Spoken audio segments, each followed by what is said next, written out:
हरे कृष्णा हरे कृष्णा हरे कृष्णा कृष्णा कृष्णा हरे हरे हरे राम राम राम हरे. आपले स्वागत आहे आजच्या या सत्संगामध्ये. असं वाटतंय आपण पवित्र धामात आलेलो आहे. आधी पण धाम होतंच, पण असं एवढं इतकं वाटत नव्हतं. आता इतकं सुंदर त्याला लेपन केलं आहे भक्तांनी आणि सुंदर असे भगवंताची लीला दर्शनला इथे लावलेलं आहे. आपली जर इच्छा असेल भगवंताला बघायचं आहे तर भगवंत इथं आपण बघू शकतो. फक्त इच्छा पाहिजे आणि प्रेम पाहिजे. लोक म्हणतात देव दाखवा, पण प्रेम नाही आहे. जसं हिरण्यकशिपू, देव कुठे तुझा, दाखव मला, देव दाखव, देव दाखव, ही दानवांची भावना आहे. पण ज्याला प्रेम आहे भगवंतावर तो सदैव भगवंताला बघू शकतो. आणि इथं तर भगवंताने लीला प्रकट केल्या आहे. तर भगवंत दाखवू इच्छित आहे मी कसा आहे, माझी लीला कशा आहे, आपण फक्त बघण्याची इच्छा केली पाहिजे.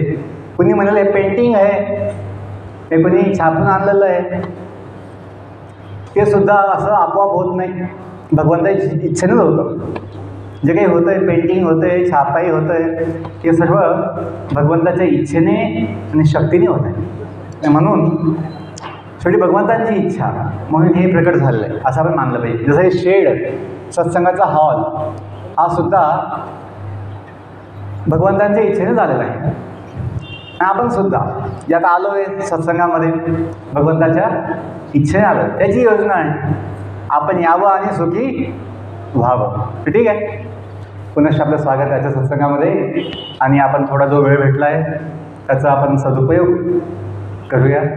आपलं मन शांत ठेवूया, मोबाईल बंद ठेवूया आणि आपलं चित्त जे आहे या सत्संगामध्ये लावूया की भगवंत आहे इथे, आपल्या आत पण आहे, आपल्या बाहेर पण आहे. पण अनुभूती होणं आवश्यक. अनुभूतीशिवाय काही उपयोग नाही. एक तरी ओवी अनुभवावी, संत ज्ञानदेवांचं वचन आहे. काय? एक तरी ओवी अनुभवावी. तसंच आपण एक तरी क्षण भगवंताला अनुभवलं पाहिजे, आपल्या आत बाहेर, आणि मग आपलं जीवन धन्य होईल. आपण भजन गाऊया आधी आणि मग कथा होईल. ठीक आहे. हरे कृष्ण. राधा गोपीनाथ भगवान की, श्रीमद् भागवत महापुराण की जय, श्री नरसिंह चतुर्दशी महोत्सव की. आज आपण भगवान नरसिंहदेवांच्या विषयी कथा करणार आहोत. 2 दिवसाआधी भगवान नरसिंह जयंती होती, नरसिंह आविर्भाव दिवस होता, जी सत्ययुगातली घटना आहे. कधीची आहे? सत्ययुगात. 40 लाख साल पूर्वी, 40 लाख वर्षापूर्वीची घटना. हा इतका आपला जुना इतिहास, पण लोकांना ज्ञान नाही, बुद्धी नाही, त्यांना समजत नाही. आपण त्याविषयी बोलणार आहोत. भजन गाऊया नंतर जाऊन. तर सगळ्यांनी भाग घ्यायचा आहे. असं नाही की फक्त जो प्रवचन देईल त्याचंच काम गायचं, मंगलाचरण म्हणायचं नाही. सत्संगाचा सर्वात महत्त्वाचा भाग प्रवचन नाही. सत्संगाचा सर्वात महत्त्वाचा भाग आपण जे भजन गातो आधी आणि जे आपण मंगलाचरण प्रणाम म्हणतो ते म्हणतो. त्याच्याशिवाय आपली चेतना शुद्ध नाही होणार. काही ना वाटतं प्रवचनाला वेळ नंतर येईल, पण सर्वात महत्त्वाचा भाग सत्संगाचा काय असतो? प्रवचन नाही. त्याच्या आधी काय महत्त्वाचं आहे? जे भजन आधी आपण गातो, जे मंगलाचरण प्रणाम मंत्र म्हणतो भगवंतांना, त्यांच्या भक्तांना, धामाला, त्याचं खूप महत्त्व आहे. तर आपलं मन त्यात लावूया आणि नंतर कथेमध्ये भाग घेऊया. जय राधा माधव कुंज विहारी,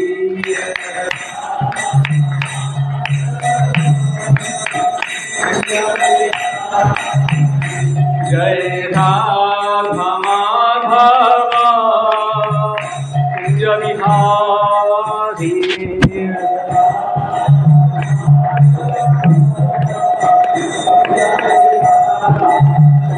जय गोपी जन वल्लभा गिरिवरधारी,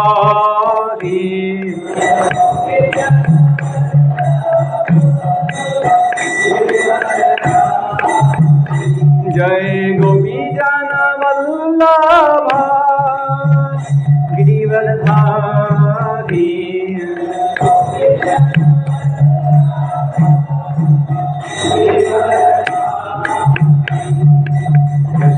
यशोदानंदन व्रज जनरंजन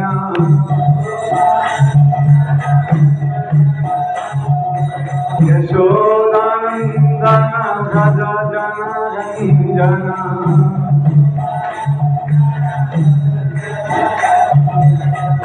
यमुना तीरा वनचारी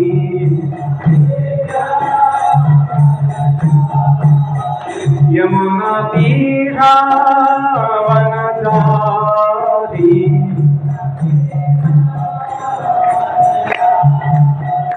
जय राधा माधव कुंज बिहारी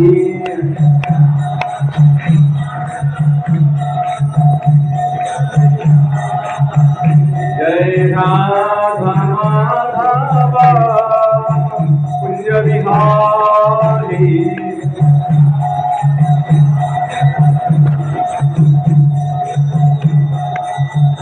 जय गोपी जन वल्लभ गिरिवरधारी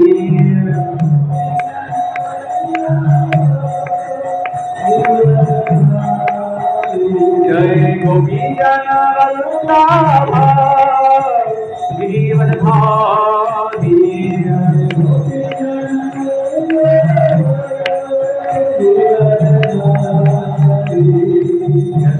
यशोदानंदन व्रज जनरंजन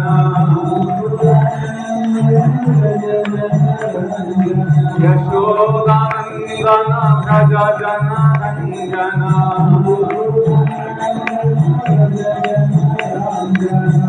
यमुना तीरा वनचारी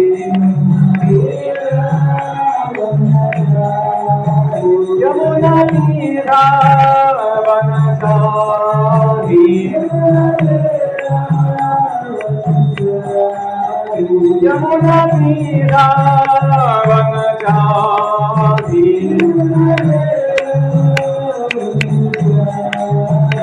जय Radha Madhav Kunj Bihari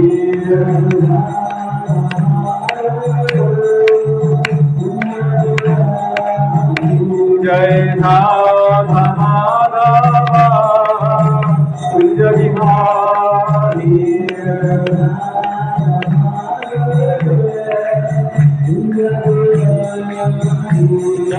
Krishna Krishna Krishna Krishna Hare Hare Hare Ram Ram Ram Hare Hare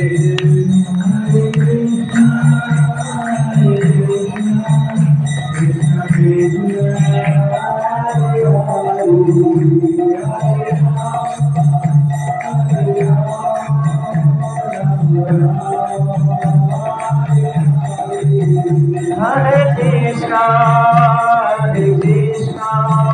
Krishna Krishna, Hare Hare, Hare Rama, Rama Rama, Hare Hare.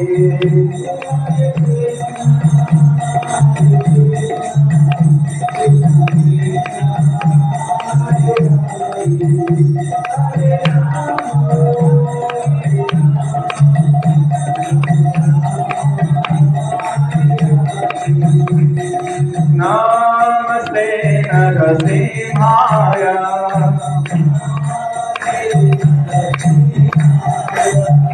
Namaste Narasimhaya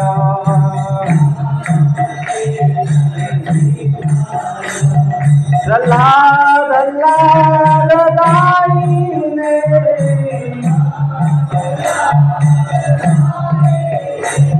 Prahlad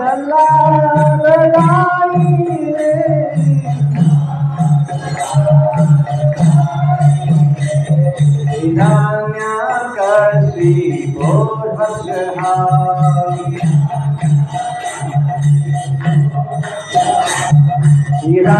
हिरण्याकशी भोर्भक्षः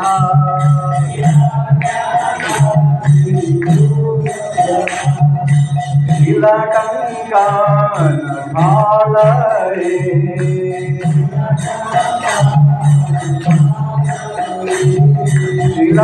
शीलकङ्कान् फालये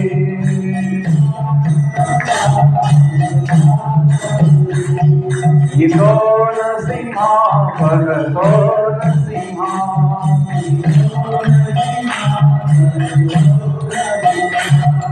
इतो नरसिंहा परतो नरसिंहा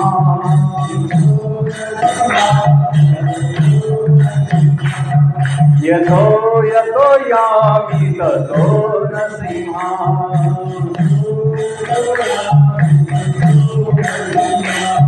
यतो यतो यामि ततो नरसिंहा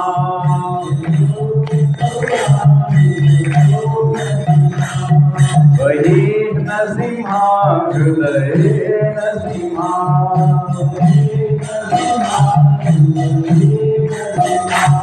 बहिः नरसिंहा हृदये नरसिंहा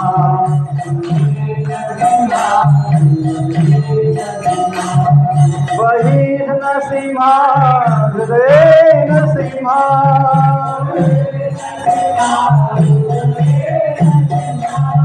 बहिः नरसिंहा हृदये नरसिंहा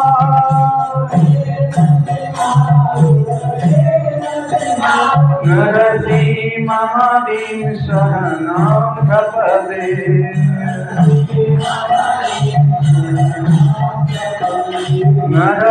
नरसिंहमदिं शरणं प्रपदे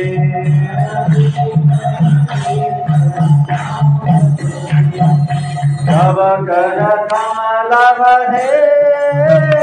नाथा अद्भुत शृंगार दलितां हिरण्यकशिपो तनुलिंगा केशवधृता हरिरूपा जय जगदीश हरे जय जगदीश हरे जय जगदीश हरे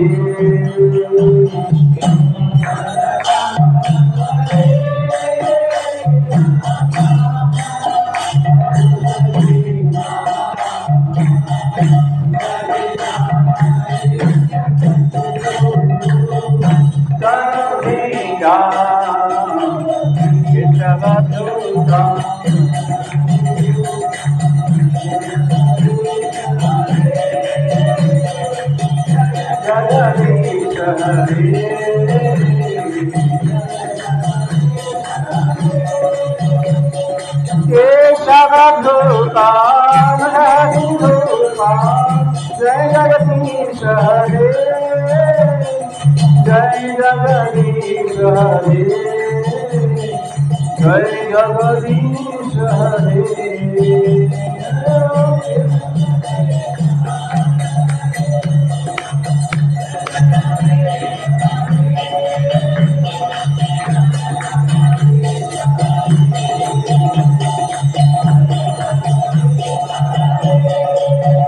जय नरसिंहदेव नरसिंहदेव नरसिंहदेव जय नरसिंहदेव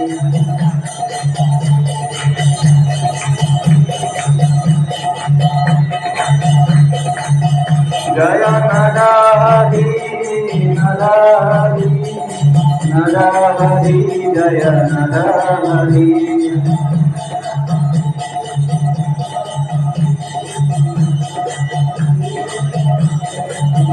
जय प्रहलाद महाराज प्रहलाद महाराज प्रहलाद महाराज जय प्रहलाद महाराज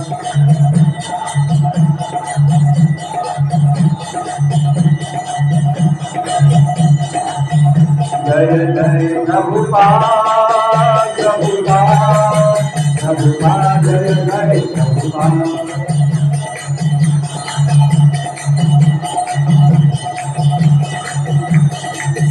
जय जय गुरुदेव गुरुदेव गुरुदेव जय जय गुरुदेव।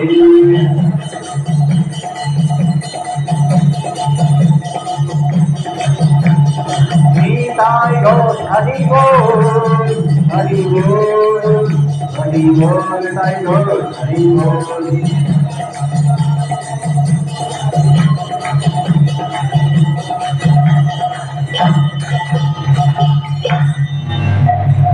कलियुगात श्री हरिनाम संकीर्तन की सर्वविघ्नाश श्री लक्ष्मी नरसिंह भगवान की जय।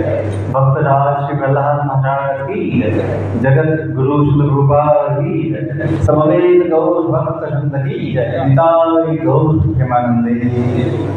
ओम नमो भगवते वासुदेवाय।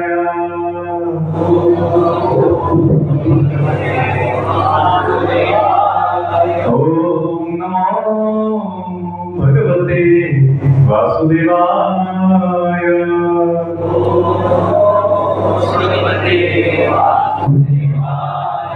ओम नमो भगवते वासुदेवाय।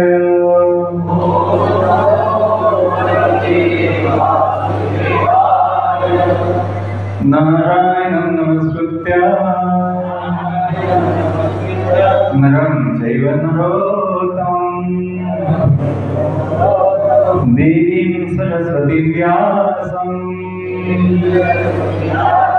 ततो जयमुदीरये। नष्टप्रायेषु भद्रेषु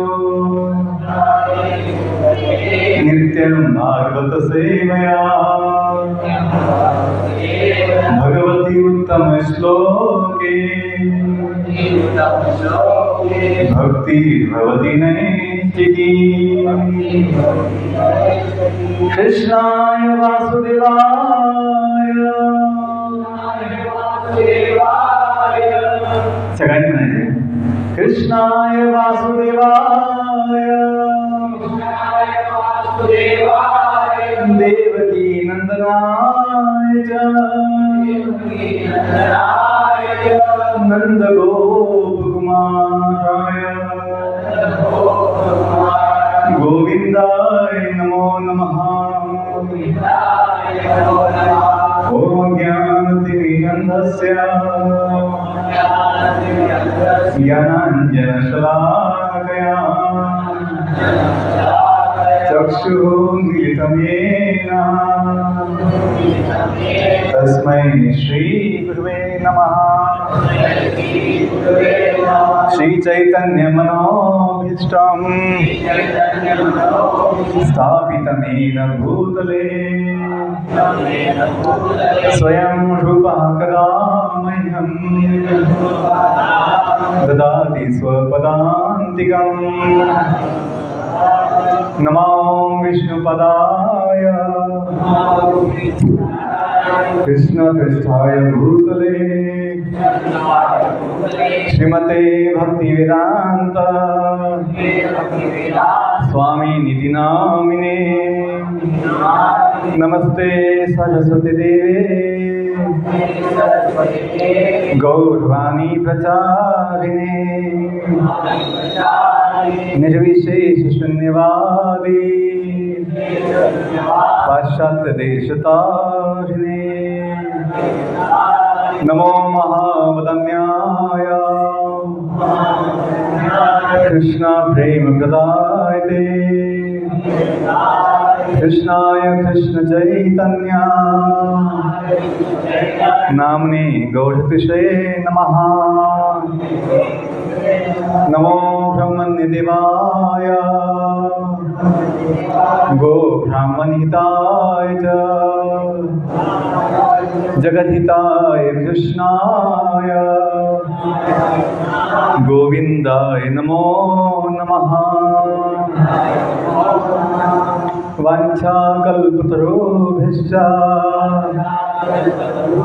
कृपा सिन्धुभ्यैव च पतितानां पावनेभ्यो वैष्णवेभ्यो नमो नमः। हे कृष्ण करुणा सिंधो दीनबंधो जगत्पते गोपेश गोपिका कांत श्री राधा कांत नमोस्तुते। तप्त कांचन गौरांगी राधे वृंदावनेश्वरी ऋषभानुसुते देवी प्रणमामि हरिप्रिये। जय श्री कृष्ण चैतन्य प्रभु नित्यानंद श्री अद्वैत गदाधर श्रीवास आदि गौर भक्तवृंद नीलाचल निवासाय नित्याय परमात्मने बलभद्र सुभद्राभ्यां जगन्नाथाय ते नमः। हरे कृष्णा कृष्णा कृष्णा हरे हरे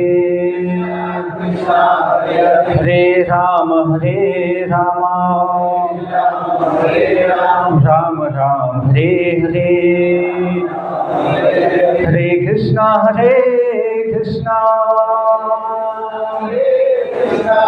कृष्णा कृष्णा हरे हरे हरे राम राम राम हरे हरे। हरे कृष्णा कृष्णा कृष्णा हरे हरे हरे राम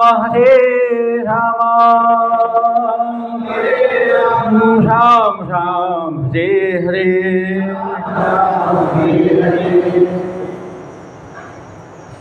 हरे कृष्ण। आपले पुनश्च आपलं स्वागत आहे आजच्या या सत्संगामध्ये। अतिशय भाग्याने भगवंताचा सत्संग मिळतो, म्हणून आपण सर्व भाग्यशाली आहोत की आपणास नियमितपणे सत्संगाची संधी मिळते। आणि म्हणून आपण भगवंतांप्रती कृतज्ञ असलं पाहिजे की भगवंत आपल्याला कृपा देत आहेत आणि आपण त्याचा आभार मानले पाहिजे। भक्ताचं एक प्रमुख लक्षण आहे कृतज्ञता की भगवंताने माझ्यासाठी आतापर्यंत काय काय केलं आहे त्याची जाणीव ठेवणे, मला आतापर्यंत काय काय दिलं आहे त्याची जाणीव ठेवणे, आणि त्यासाठी त्याच्या बदल्यामध्ये काहीतरी सेवा, काहीतरी त्यांना आनंद देण्याची इच्छा करा, हे भक्ताचं लक्षण।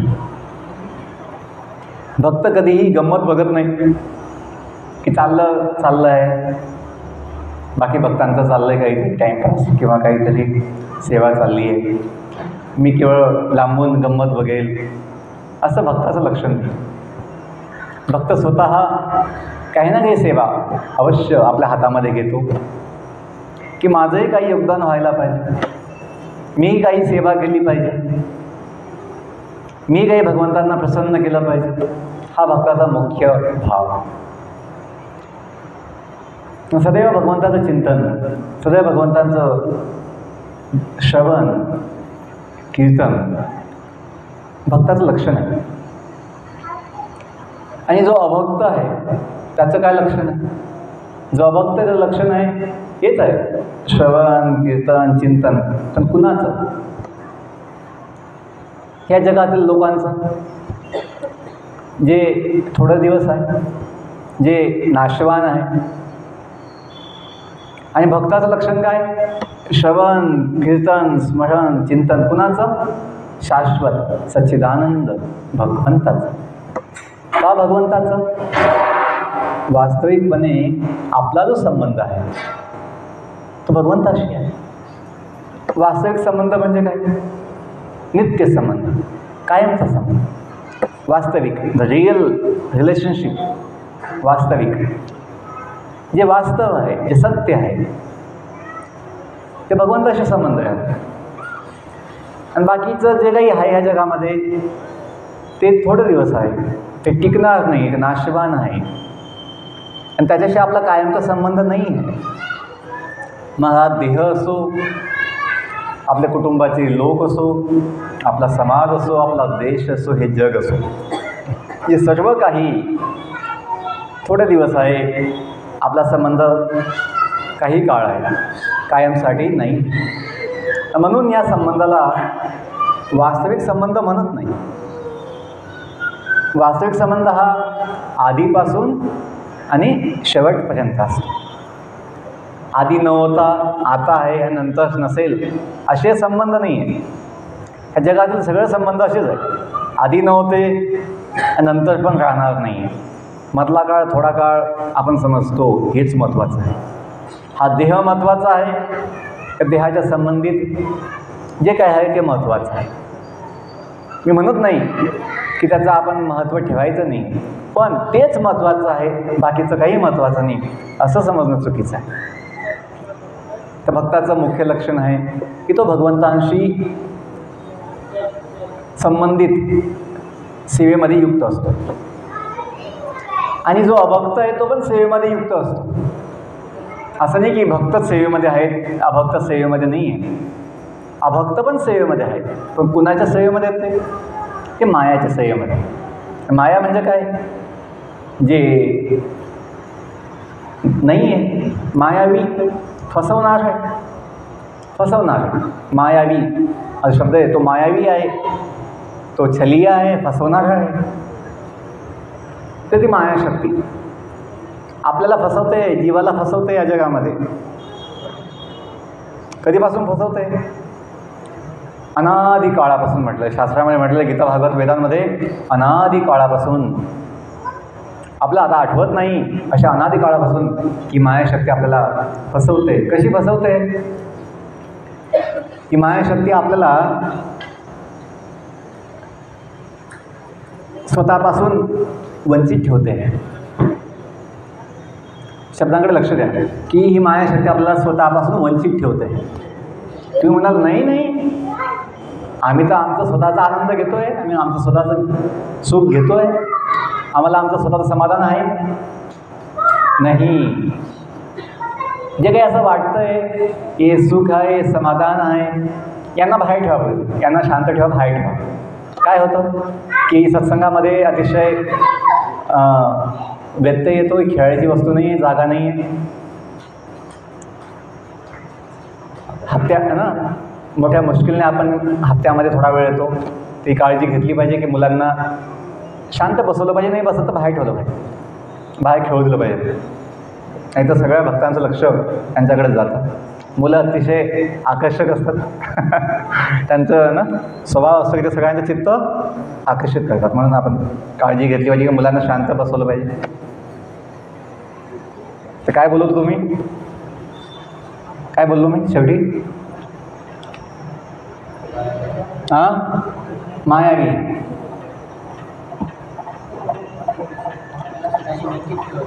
मायाशक्ती आपल्याला आपल्यापासून वंचित ठेवते. की जो जीव भगवंताच्या सेवेची इच्छा ठेवत नाही, भगवंताची सेवा नाही म्हणतो, त्या जीवाला मायाशक्ती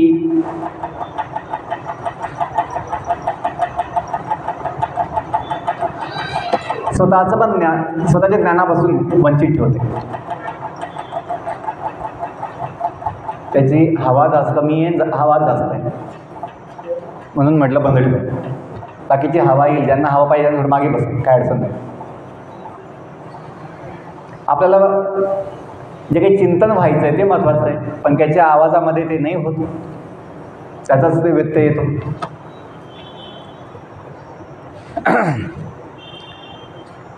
तर जीव ह्या जगामध्ये भगवंताची सेवा सोडल्यामुळे मायेच्या सेवेत युक्त आहे. सेवा सुटली नाही आहे. त्या जीवाला वाटलं होतं मी मालक होईल, म्हणून तो आला जगामध्ये. भगवत धामातून जीव ह्या जगात सेवेसाठी नाही आलेला आहे, मालक व्हायला आला आहे. इच्छा द्वेष समुत्थेन द्वंद्व मोहेन भारत सर्वभूतानी सम्मोहम सर्गे अंती पर्यंत. गीतेच्या 7व्या अध्यायामध्ये 27वा श्लोक जो आहे 7.27 भगवंत स्पष्ट सांगतात की जीवाचं पतन भगवत धामातून वैकुंठातून या मायावी जगात कसं झालं. अनेक भक्तांना प्रश्न पडतो, जीव भगवंताच्या धामातून या जगात कसा आला. भगवंत पाठवत नाही, जीव स्वतःहून आला आहे. भगवंतापासून वेगळं होऊन मी माझी वेगळी सत्ता, मी माझं वेगळं विश्व बनवेल, मी माझं वेगळं साम्राज्य बनवेल. तो मोठा भगवान आहे, तो महान है, मैं लहान भगवान बनेल. I will become small God. छोटा भगवान बनूंगा मैं. वो बड़े भगवान है, मैं भी बन के दिखूंगा, बना के दिखाऊंगा. क्या बन के दिखाऊंगा. छोटा भगवान. आणि अशा इच्छेने आपण भगवंत धाम सोडतो आणि मग काय होतं, आपण मायाच्या तावडीमध्ये सापडतो. असं नाही सापडलो आपण मायाच्या तावडीमध्ये. माया कोणाला पकडत नाही अशीच. जीवाने जेव्हा इच्छा केली मी सेवा करणार नाही, मी काय बनणार, मालक बनणार. मालकाचा भाव काय आहे, सगळ्यांनी माझं ऐकलं पाहिजे, मी जे सांगेल ते व्हायला पाहिजे, सगळ्यांनी माझी सेवा केली पाहिजे, सगळ्यांनी माझा सन्मान केला पाहिजे, माझी पूजा केली पाहिजे, सत्कार केला पाहिजे आणि मला सुख दिलं पाहिजे. मी भोगी आहे, मी मालक आहे, माझी सत्ता आहे जगामध्ये, असा मालकाचा भाव किंवा भगवंत होण्याचा हा भाव. छोटा भगवान, दुकान का भगवान, जमीन का भगवान, गली का भगवान, जसे असतात ना ते कुत्रे असतात गल्लीमध्ये ही गल्ली माझी, असे कुत्र्यांचा भाव असतो. आणि दुसऱ्या कुत्र्यांचा मध्ये येऊ देत नाही. ते पण तसंच आहे जीवाचा भाव, मालक व्हायचं, याला भगवान व्हायचे. काही वेळेस आपण बघतो ते जे भीक मागतात भिकारी, अतिशय दुर्दैवी स्थिती आहे. भीक मागायची वेळ आली आहे, पण काही वेळेस अभिमान इतका असतो, खोटा अभिमान, की ते बसस्टँडला किंवा त्या भीक मागण्याच्या जागेला प्लॅटफॉर्मवर दुसऱ्या भिकाऱ्यांना येऊ देत नाही, बसू देत नाही. ही जागा माझ्या मालकीची आहे, इथं भीक मी मागेल, तू नाही, तुझा तिकडे. म्हणजे हाय कोण, भिकारी, पण मालक व्हायची इच्छा आहे. कसला ना कसला मालक होण्याची इच्छा आपला अनुभव आहे. असं नाही की भिक्षा आहे तर थोडा त्याचा स्वभाव नम्र आहे, नाही. पैसे मागताना थोडं दाखवतो तो की दीनता, पण ती दीनता वास्तविक दीनता नाही आहे, अभिमान असतो. अभिमान जीवाला, ज्याला जाण आहे की मी अतिशय लहान आहे, मी तुच्छ आहे, मी सेवक आहे भगवंताचा, त्याला स्वाभाविक सहज काय येते, दीनता येते, नम्रता येते. पण जो व्यक्ती स्वतःला आपल्या मनामध्ये खूप मोठा समजतो, मालक होण्याचा भाव ठेवतो, त्याच्यामध्ये वास्तविक दीनता दैन्यता नसते. तो दाखवायची असते बाहेर एवढंच, पण आत नसते. तर जीवाला मालक व्हायचं आहे. असा कोण आहे, हिरण्यकशिपू, ज्याला भगवान व्हायचं होतं, त्याला परमेश्वर व्हायचं. दोघं भगवंत आमाचे आहेत, जय विजय.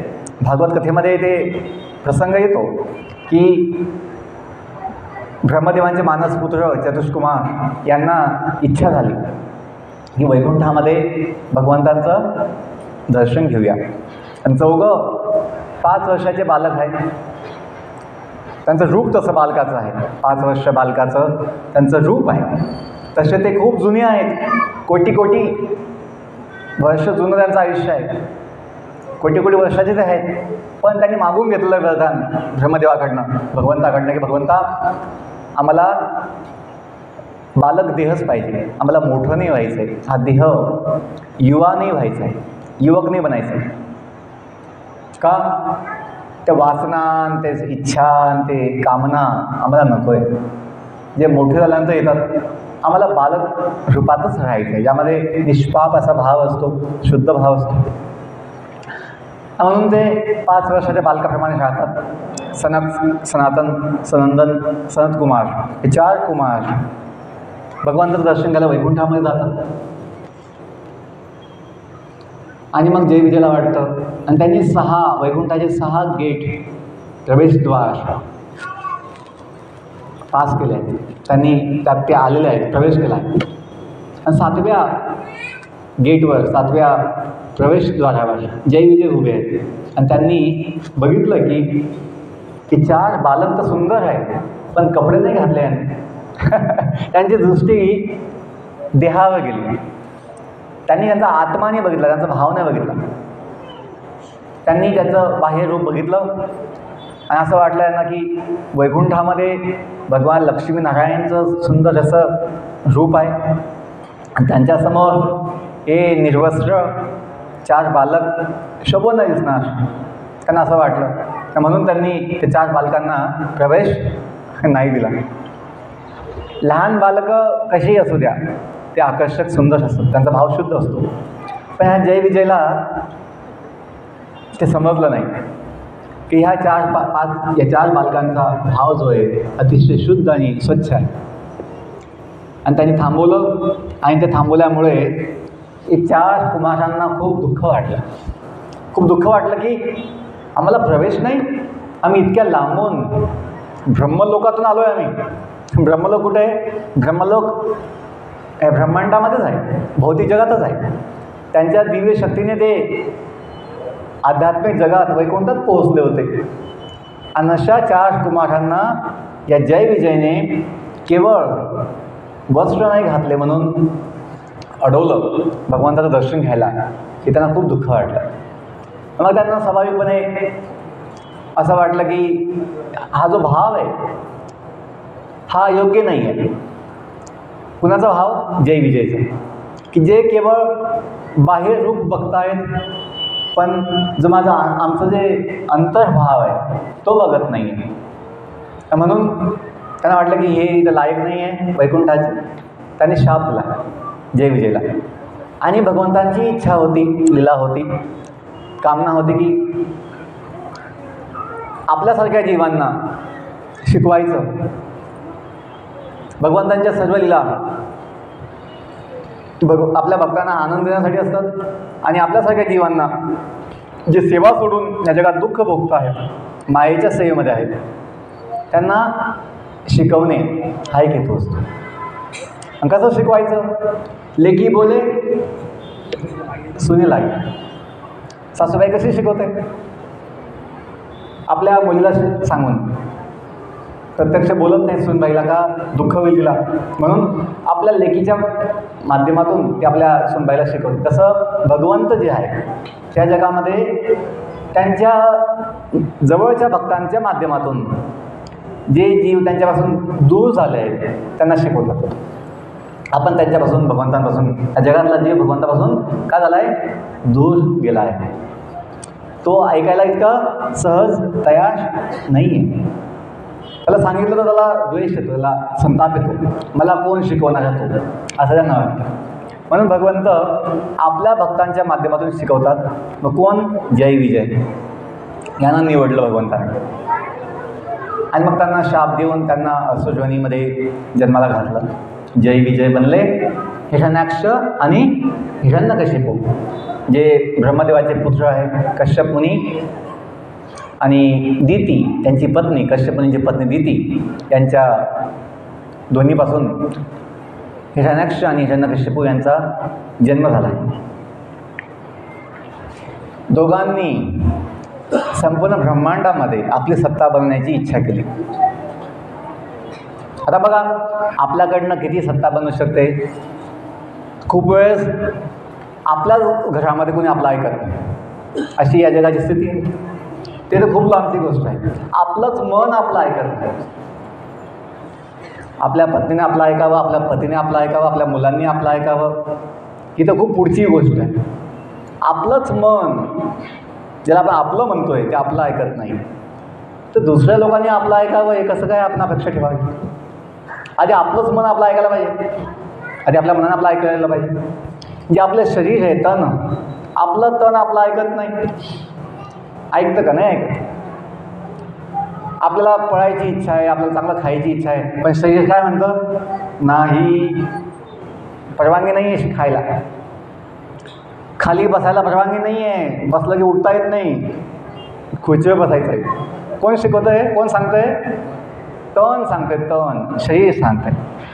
शरीर आपलं ऐकत नाही. तर मग काही काळानंतर शरीर आपलं ऐकत नाही, तन ऐकत नाही, मन ऐकत नाही, आणि मग स्वजन कशा ऐकते? सांगायचा उद्देश काय की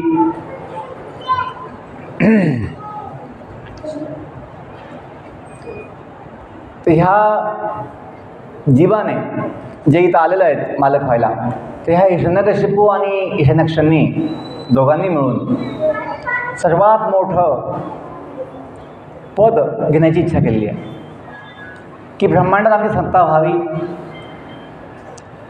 आणि भगवंत यांच्या दोघांच्या माध्यमातून शिकवत आहे की जर हिरण्यकशिपू आणि हिरण्यक्ष प्रमाणे इतकं शक्तिमान, इतकं सत्ता असूनसुद्धा त्यांना शांती, आनंद, समाधान न होता, तर आपल्यासारख्या सामान्य जीवांना एक घर, थोडी जमीन, थोडं सोनं आणि थोडं 1-2 गाडी बंगला असून समाधान नाही होणार. आपल्याला असं वाटतं थोडं आहे, अजून थोडं पाहिजे, मग समाधान होईल. थोडं आहे, थोडे की झझत. पण जे थोडं आहे त्याचं समाधान नाही आहे. अजून थोडं पाहिजे, अजून थोडं पाहिजे. आणि प्रत्येकाची स्थिती आहे, थोडा आहे, जो आहे काय आहे, थोडा आहे. असं कोणी म्हणत नाही खूप आहे. खूप कोण म्हणतो? जो भक्त आहे. भक्त म्हणतो की भगवंता तुझ्या कृपेने माझ्याकडे खूप काही आहे, मला आता काही नको. तुका म्हणया आता न मागो अनिक, तुझ्या पायी सुख सर्व आहे. गोड तुझे रूप, गोड तुझे नाम, देई माझं प्रेमा सर्व काळ. सदा माझे डोळा जड तुझी मूर्ती, रघुमाईच्या पती सोय रिया. हाची वर देई. काय मागताय तुकोबा? संत तुकाराम महाराज काय मागताय? हाची वर देई विठ माऊलिये, संचारून राही हृदयी माझ्या. की भगवंता माझ्या हृदयामध्ये तुमचा काय असावा? संचार असावा. भौतिक कामना नको माझ्या हृदयामध्ये. काय असावं? तुम्ही असावे, विठोबा असावा माझ्या हृदयामध्ये.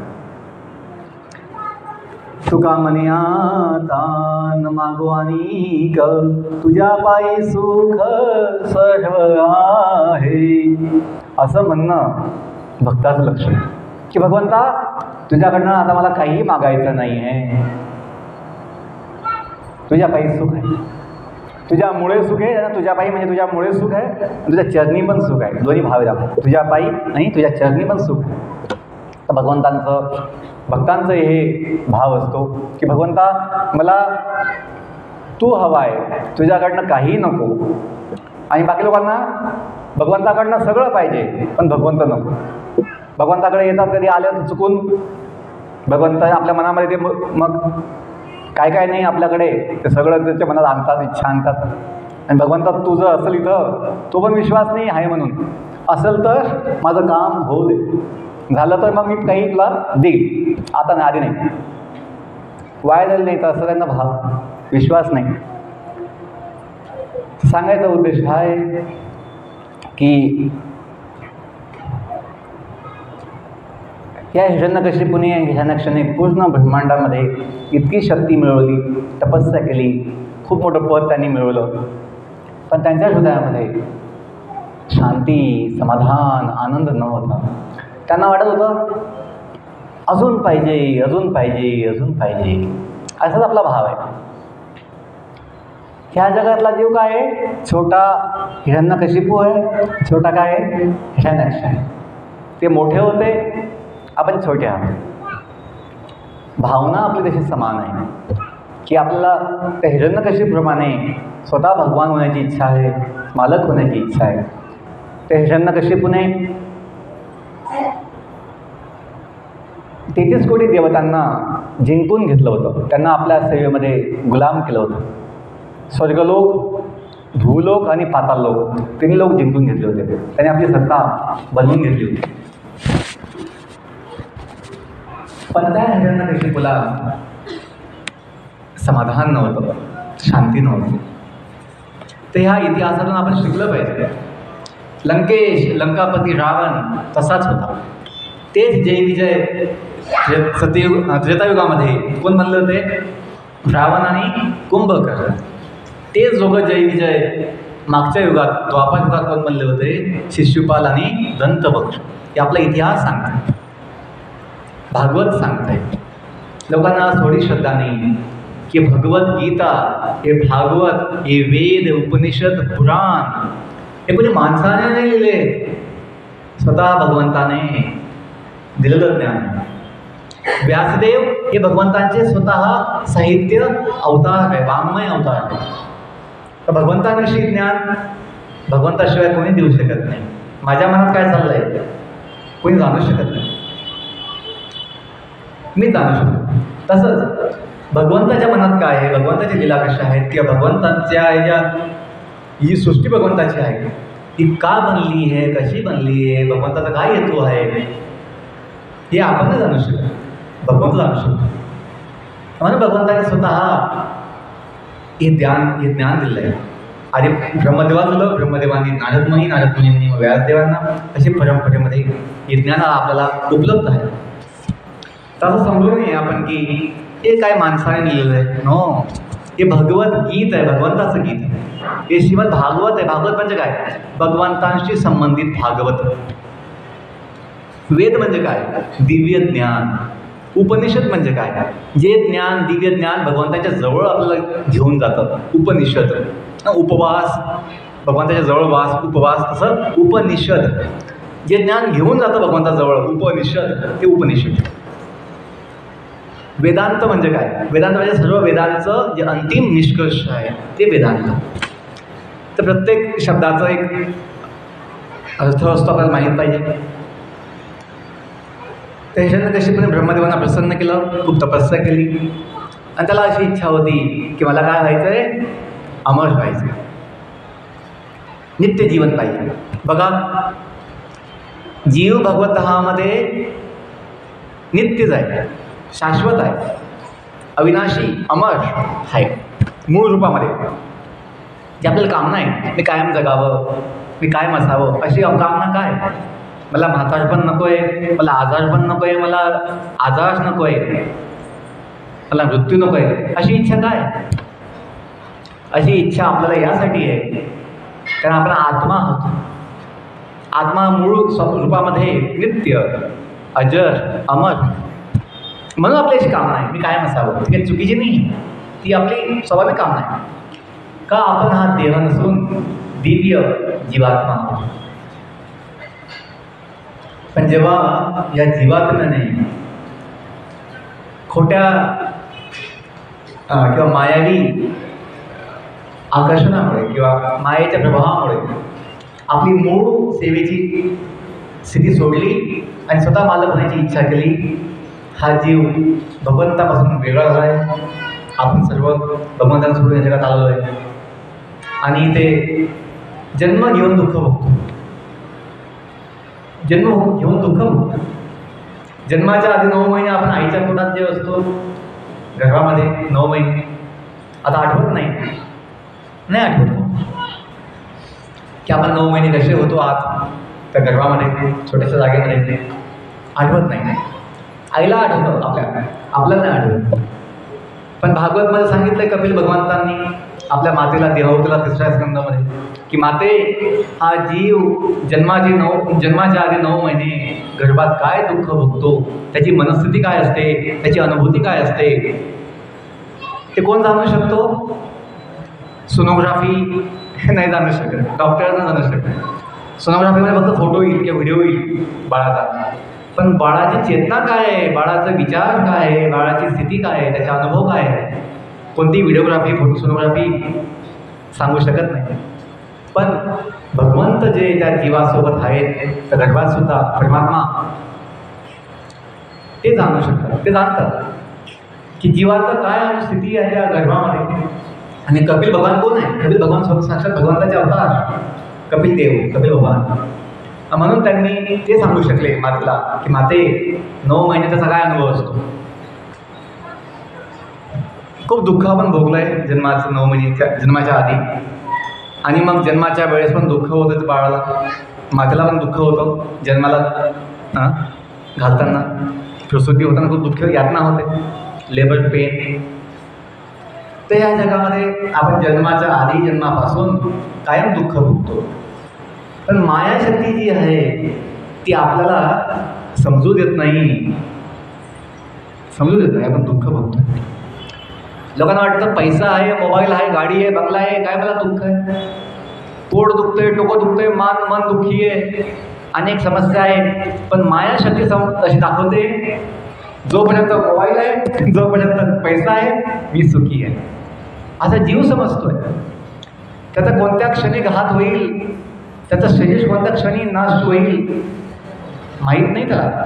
अपघात होईल, घात होईल, पण त्याला माहीत नाही आहे. आणि तो समजतोय मी सुखी आहे. बस थोडं पैसे भेटल्यावर असं सुखी होईल, समाधान होईल असं वाटतं. तर हिरण्यकशिपूने काय इच्छा केली आहे? मला अमर व्हायचं, जे ह्या जगात नाही शक्य आहे. भौतिक देह जन्म घेऊन आल्यानंतर आपण भगवत धामाप्रमाणे नित्य जीवन नाही जगू शकत. पण ह्या हिरण्यकशिपूला या जगात या भौतिक देहामध्ये नित्य व्हायचं होतं. त्याची मूळ स्थिती होती भगवत धामामध्ये नित्य, जय विजय म्हणून दोघांची, हिरण्याक्ष हिरण्याक्ष. पण त्यांना ह्या जगात नित्य व्हायचं होतं, जे अशक्य आहे. कसं अशक्य आहे? मुळात हे भौतिक जगतच अनित्य आहे. हे भौतिक जगत नित्य नाही आहे, अनित्य आहे. त्याचा जन्म होतो. कसा जन्म होतो भौतिक जगाचा? भगवान महाविष्णू जेव्हा श्वास सोडतात त्यांच्या देहातून अनंत कोटी ब्रह्मांड प्रकट होतात. आणि मग जेव्हा महाविष्णू आत घेतात श्वास, तसा आपण श्वास घेतो सोडतो, आपण काही वाट बघत नाही, सहज चालू असतो श्वास घेणं सोडणं. तसं भगवान महाविष्णूंसाठी त्या अनंत कोटी ब्रह्मांडाची उत्पत्ती होणे, त्यांचं पालन पोषण आणि शेवटी त्या ब्रह्मांडांचा विनाश होणे हे केवळ क्षणिक आहे, क्षणिक आहे. म्हणून भगवंतांना जास्त या जगाची चिंता होत नाही. त्यांना माहीत आहे हे काय आहे, क्षणिक आहे, थोडाच काळ आहे. म्हणून ते जास्त चिंता करत नाही किंवा त्याचा विचार करत नाही, चालूच आहे काय. जसं आपण समजा एखादी झोपडी बांधली, आपण घर बांधलं, आपण त्याला आग लावत नाही का? आपण आसक्त होऊन जातो, माझी झोपडी, माझं घर, माझं दुकान. पण भगवंत ही अनंत कोटी ब्रह्मांडाची सृष्टी बनवतात, काळजीपूर्वक त्याचं पालनपोषण बघतात, आणि शेवटी जेव्हा त्याची वेळ येते स्वतः आग लावून त्याचं विनाश पण करतात. कशी आग लावतात भगवंत? महादेवाच्या रूपामध्ये. महादेवांना जेव्हा वेळ येते कशाची? विनाश करण्याची, तर महादेवांच्या तांडव नृत्याने काय होतं? अग्नी प्रकट होतो. सूर्य जो आहे अग्नी प्रकट करणार, आणि त्या अग्नीने सर्व काही जळून जाणार आणि शुद्धी होते. मग ब्रह्मांडाची शुद्धी होते, ब्रह्मांडाच्या काही ते शुद्धी होते. नंतर खूप पाऊस पडतो आणि त्यातून मग सगळं यथावत पूर्ववत तसं होतं. ते सृष्टीचा नियम आहे. तर आपण शेवटचे 5 मिनिटं आहेत, तर आपण जे ऐकतोय की हिरण्यकशिपूने ह्या जगामध्ये अमर होण्याचा विचार केला, जे अशक्य आहे. हे जगत नाशवान आहे, थोडे दिवस आहे किंवा अनित्य आहे. आणि मग ब्रह्मदेवाला सांगितलं की मला जर अमर होता नाही येत असेल तर मला कमीत कमी असा मृत्यू नाही पाहिजे, तसा मृत्यू नाही पाहिजे, असं अनेक त्यांनी मागून घेतलं. त्याने आपल्या बुद्धीने विचार केला की मृत्यू कसा कसा होऊ शकतो, त्याला हे माहीत नाही. आपण कसंही मागून घेतलं तर शेवटी भगवंत एक उपाय शोधतील. जीवाला समजत नाही, जीवाला असं वाटतं मी खूप बुद्धिमान आहे, मी देवाला काही मानायची आवश्यकता नाही. पण प्रल्हाद, भक्त प्रल्हाद भगवंतांकडनं काही मागत नाही, काही अपेक्षा ठेवत नाही. आणि प्रल्हाद 5 वर्षाचा बालक अतिशय आनंदी आणि समाधानी आहे. एकाच कुटुंबामध्ये भगवंताने अशी लीला केली की एक आहे महादानव आणि एक आहे महाभागवत, की सर्वात महान शुद्ध भक्त प्रल्हाद बालक रूपात आहे. पण त्याला ज्ञान आहे. काय ज्ञान आहे? की मी भगवंताचा आहे, मी सेवक आहे, मी कधीही मालक होऊ शकत नाही, मी भगवंताच्या इच्छेप्रमाणे सेवा केली पाहिजे, भगवंतांवर अवलंबून राहिलं नाही. म्हणून प्रल्हाद निश्चिंत होते. लहान बालक आहे, जास्त शक्ती नाही आहे, बुद्धी जास्त नाही आहे, पण विश्वास आहे, श्रद्धा आहे कुणामध्ये? भगवंतामध्ये. आणि त्या विश्वासापायी, त्या श्रद्धेपायी प्रल्हाद काय होते? निश्चिंत होते. ह्या जगात सगळं बनता येतं लोकांना, पण निश्चिंत नाही होता येते. जगाचा अनुभव आहे. सगळं बनता येतं कष्ट घेऊन, पण निश्चिंत होता येत. निश्चिंत केवळ कोण होऊ शकतो? भगवंताचे भक्त होऊ शकतो. का होतात ते भक्त निश्चिंत? की कृष्ण भक्त निष्काम अतएव शांत, भुक्ती मुक्ती सिद्धी कामी सकली अशांत. ज्यांना भोग घेण्याची इच्छा आहे जगामध्ये, ज्यांना काही दुःखातून मुक्ती पाहिजे, समस्येतून मुक्ती पाहिजे, चिंतेमधून मुक्ती पाहिजे, किंवा ज्यांना सिद्धी पाहिजे, प्रसिद्धी पाहिजे, त्यांना चिंता असते किंवा त्यांना ते अशांत असतात. पण कृष्ण भक्तांना केवळ सेवा पाहिजे, भगवंताची सेवा पाहिजे. भक्तांनी कामना आहे, भक्तांना कोणती कामना आहे? शुद्ध कामना आहे. इच्छेची आपण जगू शकत नाही, इच्छा पाहिजे. पण इच्छा कशी पाहिजे? शुद्ध इच्छा. शुद्ध इच्छा म्हणजे काय? भगवंताची सेवा. ते शेवटचे 2 मिनिटं बोलतो की भगवंत शिकवत आहे कुणाच्या माध्यमातून? हिरण्यकशिपू आणि त्याचा मुलगा प्रल्हाद दोन्हीकडनं शिकवत आहे की हिरण्यकशिपूसारखं वागलं तर काय होतं आणि भक्त प्रल्हादसारखं वागलं तर काय होतं. तर आपल्या हृदयामध्ये दोन्ही आहेत, दोन्ही भावना आहे आपल्यामध्ये.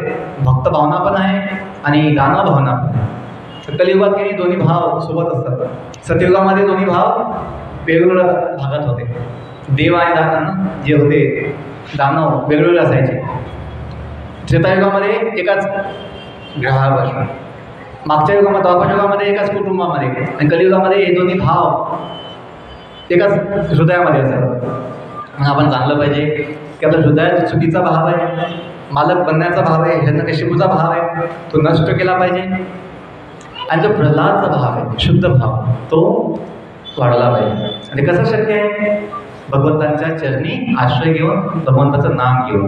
हरे कृष्णा कृष्णा कृष्णा हरे हरे, हरे राम राम राम. ही जी कथा आहे की नरसिंह भगवान प्रकट झाले, हिरण्यकशिपूने जो छळ केला प्रल्हादचा, प्रल्हादने हिरण्यकशिपू भगवान आहे हे मान्य नाही केलं. हां, हिरण्यकशिपू माझे पिता आहे, त्याने सन्मान केला, एक पिता म्हणून त्यांना योग्य आदर दिला. पण जेव्हा हिरण्यकशिपू म्हणायचा हे प्रल्हाद मी भगवान आहे, माझी पूजा कर, ते विष्णूला सोड, ते नाही मान्य. की भगवान विष्णूशिवाय दुसरं कोणी भगवान नाही आहे. एकले ईश्वर कृष्ण आर सर्वभृत्य. परमेश्वर किंवा ईश्वर भगवान एकच आहे, ते श्रीकृष्ण आहे. त्याचे अनेक असंख्य अवतार आणि बाकी सगळे त्याचे सेवक आहेत. तर प्रल्हादने त्यांचं नाही ऐकलं म्हणून हिरण्यकशिपूने खूप संताप केला, खूप त्यांचा छळ केला, त्याला मारण्याचा प्रयत्न केला. पण जेव्हा भक्त प्रल्हाद सदैव भगवंताच्या चिंतनामध्ये युक्त होते, संलग्न होते, त्यांना कधीही कोणती समस्येची चिंता झाली नाही, ते निश्चिंत होते. त्याबद्दल शिकवायला की भक्ताने चिंता करण्याची आवश्यकता नाही आहे. भक्ताने केवळ काय केलं पाहिजे? भक्ताने भगवंताच्या नामाचं चिंतन केलं पाहिजे. हरे कृष्णा कृष्णा कृष्णा हरे हरे, हरे राम राम राम हरे. आपण चिंता सोडून चिंतन केलं पाहिजे. आणि मग जेव्हा हिरण्यकशिपूने शेवटी बघितलं की हा प्रल्हादचा वध होत नाहीये, हा प्रल्हाद काही केला मरत नाहीये. पण त्याने शेवटी स्वतः आपल्या तलवारीने आपल्या गदेने त्याला मारण्याचा प्रयत्न केला.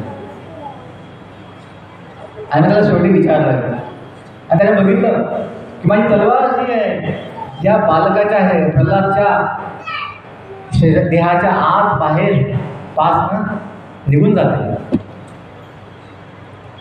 कोणती वस्तू जी असेल लागून तलवारचा घात केला काय होतं, आघात केला तर 2 तुकडे होते त्याचे त्या वस्तूचे. पण इथे काय होत होतं, प्रल्हादच्या देहामध्ये ती तलवार आरपार होत होती, आरपार. हिरण्यकशिपूला विश्वास होत नव्हता की प्रल्हादचा देह आहे कसा, माझी तलवार माझी गदाला काहीच करत नाहीये, आरपार कसं काय शक्य होतं. भगवंतांची अचिंत्य शक्ती आहे, भगवंताची दिव्य शक्ती आहे, भगवंताला सर्व काही शक्य आहे. भगवंतांनी प्रल्हादला दिव्य देह दिला होता किंवा प्रल्हादचा देह भगवंताच्या चिंतनामुळे काय झाला होता, दिव्य सच्चिदानंद झाला होता. शक्य आहे. तसेच संत तुकोबा, जगद्गुरु तुकोबा महाराज देहू गावातून वैकुंठ विमानात बसून सदेही गेले वैकुंठाला. आणि लोकांना विश्वास पडत नाही, असं कसं शक्य आहे. शक्य आहे. भगवंताच्या इच्छेने जर कावडे उडू शकतात, मच्छर उडू शकतात, भगवंताच्या इच्छेने वैकुंठ विमान का उडू शकत नाही, सर्व काही शक्य आहे. आणि भगवंताची इच्छा होती की जगाला काय दाखवायचं, नवत दाखवायचं. आणि तुकोबांचा देह भगवंताने काय केला होता, भक्तीमुळे त्यांच्या शुद्ध सच्चिदानंद केला. आणि तुकाराम महाराज पहिले नाही आहे की जे सदेही गेले. भागवतमध्ये अनेक भक्तांचा उल्लेख आहे की जे सदेही भगवंताच्या धामाला गेले, सदेही गेले. तर हे मोठं अशक्य असं गोष्ट नाही. भगवंतांनी जी अहल्या होती, अहल्या, ज्या अहल्येला शाप मिळाला होता गौतम ऋषीचा, किती ना दगड बनली होती, पाषाण बनली होती, त्या अहल्येला काय केलं, जिवंत केलं, मूळ रूप केलं. म्हणजे एका शापाने एखादी जिवंत व्यक्ती काय होऊ शकते, पाषाण बनू शकते. आणि पाषाण काय होऊ शकते, जिवंत व्यक्ती होऊ शकते. गौतम ऋषींच्या शापाने असं घडलं होतं की ती जिवंत व्यक्ती काय बनली होती, पाषाण बनली होती. तर भगवंताच्या शक्तीने काय शक्य नाही का, काय शक्य आहे, सर्व काही शक्य आहे. म्हणून आपण कधी संशय नाही केला पाहिजे. आणि मग त्याने विचारलं की प्रल्हाद तुला हे कसं शक्य आहे, कशामुळे तुला असं एवढी दिव्य शक्ती आलेली आहे. प्रल्हाद सांगतो की पिताश्री, तुम्हाला ज्यांच्याकडनं शक्ती मिळते त्यांच्याकडनं मला मिळते. असं नाही की तुमची शक्ती तुमची आहे, तुमच्याकडे जी शक्ती आहे पिताश्री ती सुद्धा त्या भगवंताचीच आहे, त्यांच्यामुळे आहे. त्याला विश्वास पटला नाही, त्याला ते ऐकायला आवडलं नाही. तुझा विष्णू कुठे आहे, माझा विष्णू सर्व ठिकाणी आहे, आत बाहेर सर्व व्यापी आहे. मग मला असं वाटलं की जो सर्व व्यापी आहे, माझ्या खांब्यात आहे का तुझा विष्णू. यस, निश्चितपणे माझा भगवंत या खांब्यात सुद्धा. आणि आपल्या भक्ताचं वचन सत्य करण्यासाठी भगवंत त्या खांबातून प्रकट व्हायला इच्छा करतात. हिरण्यकशिपूने म्हटलं म्हणून नाही, त्याला इच्छा केली म्हणून नाही. प्रल्हादने म्हटलं की माझा भगवंत या, माझा स्वामी या खांब्यामध्ये आहे. प्रल्हाद तिथे तर म्हटलं असता, तिथं नरसिंहदेव प्रकट झाले असते. आपण शिकू शकतो की भगवंताचा वास हा सर्व ठिकाणी आहे, आपल्या आत आहे, आपल्या बाहेर आहे. फक्त आपली काय पाहिजे, श्रद्धा आणि विश्वास पाहिजे. आपल्याला अवश्य अनुभूती होईल. शेवटी जेव्हा हिरण्यकशिपूने आपली गदा घेऊन त्या खांब्यावर आघात केलाय, प्रहार केलाय, भगवान नरसिंह मोठ्या आवाजासोबत ते प्रकट झाले की नरसिंह भगवान की जय. आणि मग त्या हिरण्यकशिपूचा वध केलाय आणि भक्त प्रल्हादला सगळ्या समाजातून मुक्त केलाय. तर ह्या कथेतून आपण ह्या एक तो समजून घेतो की भगवंत एक सत्य आहे. आपण त्यांचे अंश आहोत, जीव हे पण एक सत्य आहे. आपण त्यांची सेवा केली पाहिजे. सेवा केल्याने आपलं समाधान आणि आपलं जीवन सफल होऊ शकतं हे आपल्याला शिकायला मिळतं. आणि आपण जर सेवा नाही केली भगवंताची, ह्याच्यानं कशी प्रमाणे मालक होण्याची इच्छा केली तर त्याचा नाश कसा झाला तसा आपलाही पुन्हा पुन्हा या जगामध्ये नाश होईल हेही शिकायला मिळतं. तर शेवटी चॉईस ही आहे, निवड आपली आपल्यावर अवलंबून आहे, निवड आपल्या हातामध्ये आहे की आपल्याला ह्याच्यानं कशी प्रमाणे मालक भावना ठेवून नाश व्हायचं आहे पुन्हा पुन्हा, का भक्त प्रल्हादाप्रमाणे शुद्ध भक्तीचा भाव ठेवून नित्य शाश्वत जीवन जगायचं आहे. ते चॉईस आपली आहे. आणि कलियुगामध्ये चैतन्य महाप्रभूंनी हे सर्व काही तत्त्वज्ञान समजण्यासाठी अनुभवण्यासाठी एक सोपा उपाय दिला आहे. कोणता? भगवंताच्या नामाचा जप. मी आज काही जे इथं बोलू शकलो आहे हे सर्व काही आपण अनुभवू शकतो. भगवंताच्या नामाचा जप करून आपले चित्त शुद्ध बनवून जे जो महामंत्र आहे, हरे कृष्णा कृष्णा कृष्णा हरे हरे, हरे राम राम राम, हा महामंत्र आहे. मंत्र महामंत्र सर्वात मोठा उपाय आहे आपल्या सर्व समस्या, आपल्या सर्व दुःख, आपले सर्व दुःख, आपल्या सर्व चिंतामधून कायमचं मुक्त होण्यासाठी हा मोठा उपाय आहे की याने भगवंताची भेट आपली होऊ शकते, भगवंताची संबंध आपला पक्का होऊ शकतो, आपलं जीवन महान होऊ शकतं. धन्यवाद. हरे कृष्ण. अनुमान सूचना असतील अनाउन्समेंट.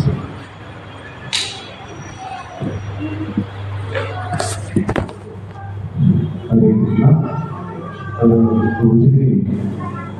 भगवान नरसिंहदेव यांचं सातत्य आणि भक्तवृंदात महाराज यांच्या कथेवरून आपल्याला आपल्या जीवनामध्ये काय शिकवून मिळते त्याविषयी अतिशय सुंदर अशी प्रस्तुती केली.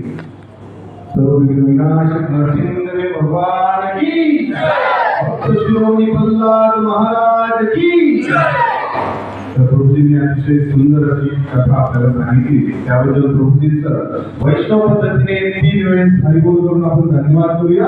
हरिबोल हरिबोल हरिबोल. फार फार धन्यवाद.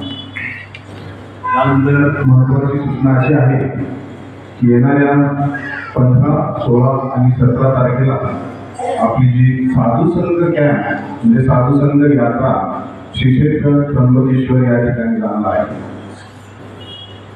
तर जास्तीत जास्त भक्तांनी या यात्रेला यावं अशी आणखीनच प्रभूंची इच्छा आहे.